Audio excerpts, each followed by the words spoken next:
नमस्कार आमी शुभ्रकांती चैटार्जी आमार यूट्यूब चैनल सेलेस्टियल इनबक्से प्रथमेई आपनादेर सकलके स्वागत जानाच्छि। बर्तमान ग्रहगत अवस्थानेर भित्तिते आमादेर राशिचक्रेर प्रथम राशि अर्थात मेष राशिर जातक जातिकादेर एई अगस्ट मास केमन जेते पारे आजके आमी सेई विषये किछु कथा बोलबो।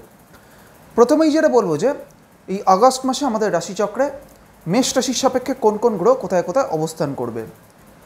प्रथमेई बोली जे এই মুহূর্তে মেষ রাশির তৃতীয় অর্থাৎ মিথুন রাশিতে বৃহস্পতি অবস্থান করছে। মেষ রাশির চতুর্থে অর্থাৎ কর্কট রাশিতে এই মুহূর্তে রবি বুধ এবং শুক্র একত্রে অবস্থান করছে এবং আগামী 17ই আগস্ট রবি চলে যাবে কর্কট থেকে সিংহ রাশির ঘরে অর্থাৎ মেষ রাশির সাপেক্ষে রবি চলে যাবে চতুর্থ থেকে পঞ্চমে।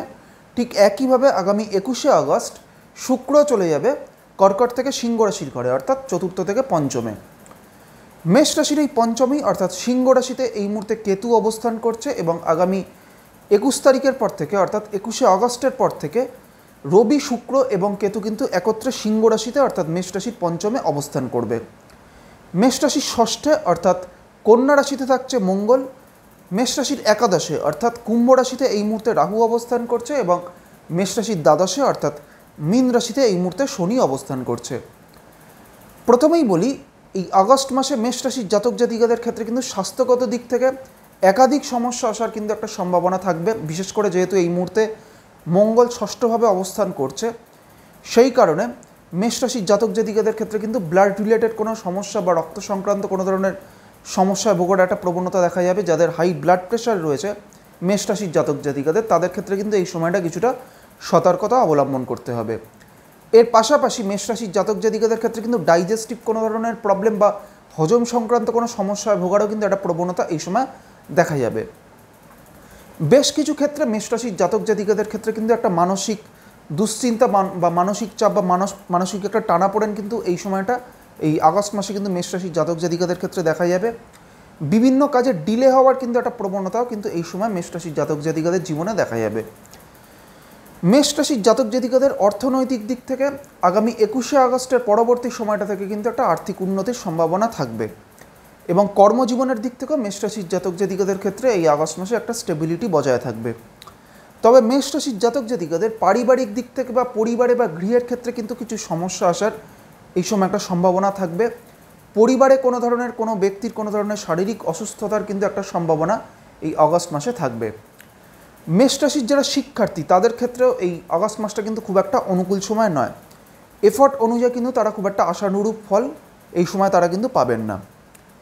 এইবার আমি আসছি মেষ রাশির যে নক্ষত্রগুলি রয়েছে অর্থাৎ অশ্বিনী ভরণী এবং কৃত্তিকা এই তিনটি নক্ষত্রের জাতক জাতিকাদের এই আগস্ট মাস কেমন যেতে পারে। প্রথমেই আমি আসছি অশ্বিনী নক্ষত্রের ক্ষেত্রে। অশ্বিনী হচ্ছে কেতুর নক্ষত্র এবং অশ্বিনী আমাদের রাশিচক্রের প্রথম নক্ষত্র। অশ্বিনী নক্ষত্রের ক্ষেত্রে কিন্তু এই মুহূর্তে স্বর্ণালী চক্রে রাহু অবস্থান করছে মানস নক্ষত্রে। যখন রাহু বা কোনো ধরনের কোনো ম্যালেফিক প্ল্যানেট যখন মানস নক্ষত্রে অবস্থান করে কোনো নক্ষত্রের সাপেক্ষে তখন কিন্তু সেই নক্ষত্রের জাতক জাতিকাদের ক্ষেত্রে কিন্তু মানসিক দিক থেকে একটা নেতিবাচক প্রভাব পড়ার কিন্তু প্রবণতা সেই সময় দেখা যায়। সেই কারণে এই মুহূর্তে কিন্তু অশ্বিনী নক্ষত্রের জাতক জাতিকাদের একটা মানসিক অস্থিরতা বা মানসিক চঞ্চলতা কিন্তু এই সময় বজায় থাকবে। বিভিন্ন কারণে কিন্তু একটা মানসিক উত্তেজনার কিন্তু একটা সৃষ্টি হওয়ার একটা সম্ভাবনাও কিন্তু এই সময় দেখা যাবে। অশ্বিনীর পর হচ্ছে ভরণী নক্ষত্র। ভরণী হচ্ছে শুক্রের নক্ষত্র এবং ভরণী হচ্ছে আমাদের রাশিচক্রের দ্বিতীয় নক্ষত্র। অশ্বিনীর মতো ভরণীরও কিন্তু এই মুহূর্তে মানস নক্ষত্রে অবস্থান করছে শনি। সেই কারণে ভরণী নক্ষত্রের জাতক জাতিকাদের ক্ষেত্রেও কিন্তু এই সময়টা একটা মানসিক টানাপোড়েনের মধ্যে দিয়ে যাবে। বিভিন্ন কারণে ভরণী নক্ষত্রের জাতক জাতিকাদের ক্ষেত্রে কিন্তু এই সময়টা তাদের বিভিন্ন কাজে কিন্তু একটা ডিলে হওয়া বা কোনো কাজে বাধা বিপত্তি আসার কিন্তু একটা প্রবণতা এই সময় দেখা যাবে। ভরণীর পর হচ্ছে কৃত্তিকা নক্ষত্র। কৃত্তিকা হচ্ছে আমাদের রাশিচক্রের তৃতীয় নক্ষত্র এবং কৃত্তিকা হচ্ছে রবির নক্ষত্র। এই কৃত্তিকা নক্ষত্রের প্রথম চরণটি মেষ রাশিতে এবং পরবর্তী বা শেষ তিনটি চরণ রয়েছে বৃষ রাশির ঘরে। কৃত্তিকা নক্ষত্রের জাতক জাতিকাদের ক্ষেত্রে কিন্তু সামগ্রিকভাবে এই আগস্ট মাসটা একটা ভালো সময়, বিশেষ করে আর্থিক উন্নতির দিক থেকে বা প্রফেশনাল লাইফের দিক থেকে বা কেরিয়ারের দিক থেকে কৃত্তিকা নক্ষত্রের জাতক জাতিকাদের এই আগস্ট মাসটা কিন্তু একটা সামগ্রিকভাবে ভালো সময়।